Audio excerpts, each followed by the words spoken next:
You are looking at Julian's pronunciation guide, where we look at how to pronounce better some of the most mispronounced words in the world, like this other curious word. But how do you say what you're looking for today?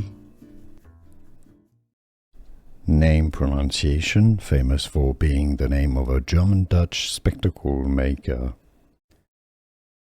Dutch and German pronunciation. Lippershey, Lippershey. English pronunciation. Lippershey, not Lippershey, Lippershey.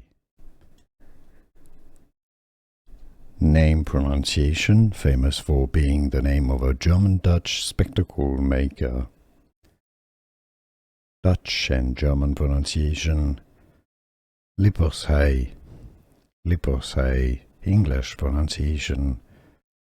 Lippershey, not Lippershey, Lippershey. Here are more videos on how to pronounce more confusing words and names too many mispronounced. Like this video if you found it useful. I appreciate your support. I'll see you soon and thanks for watching.